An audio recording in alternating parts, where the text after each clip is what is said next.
Paldo big time si Klay Thompson. Pumirma na siya ng lifetime contract sa Anta shoe brand mga idol.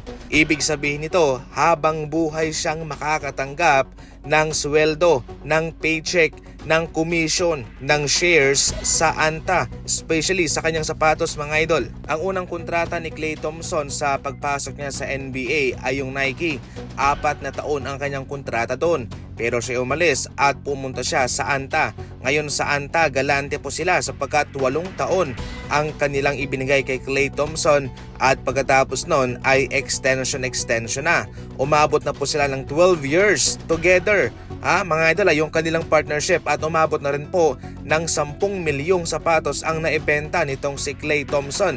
Kaya ito ay kanilang binigyan kaagad ng lifetime contract. Siyempre, maliban sa NBA, sa US, ay malaki din po ang hatak ni Klay Thompson sa China. Marami siyang fans doon, kaya hindi may tatanggi na marami talaga ang bumibili ng kanyang mga sapatos. Ang kinaibahan lang sa Anta ay agresibo sila.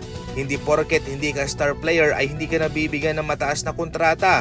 Kung sa iba, 2 taon, 3 taon at wala pang shoe deal, sa kanila 8 taon, 10 taon ang kontrata mo at bibigyan ka kaagad ng long-term deal.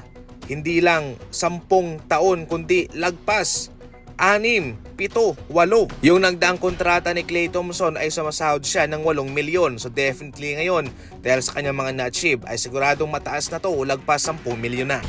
Sa isang podcast naman, ibinahagi ni Ivica Zubac kung paano siyang tratuhin ng LA Lakers.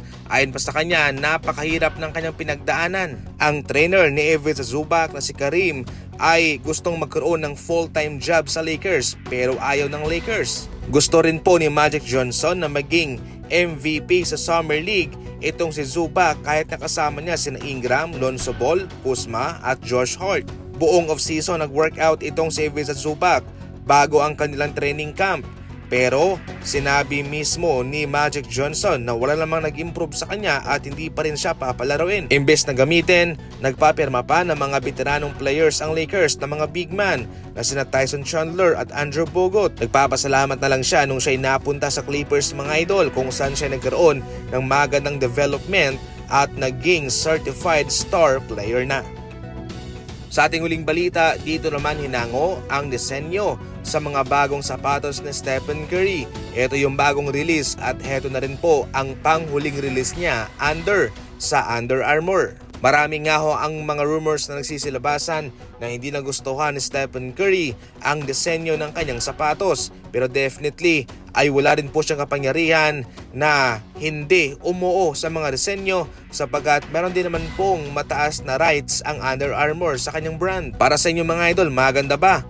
O parang naging throwback itong sapatos ni Stephen Curry? Ngayon ay naghahunting pa si Steph ng bagong kapartner para sa kanyang Curry brand. Sa mga sapatos na isinusuot ni Stephen Curry, marami ang bumibili. Yung Sabrina, sold out kagad mga idol. Isang patunay na hindi magsisisi ang anumang shoe brand na kukuha sa kanya bilang partner. Para sa mga NBA Fast Break balita, tumutok lang palagi. And as always, thank you for watching.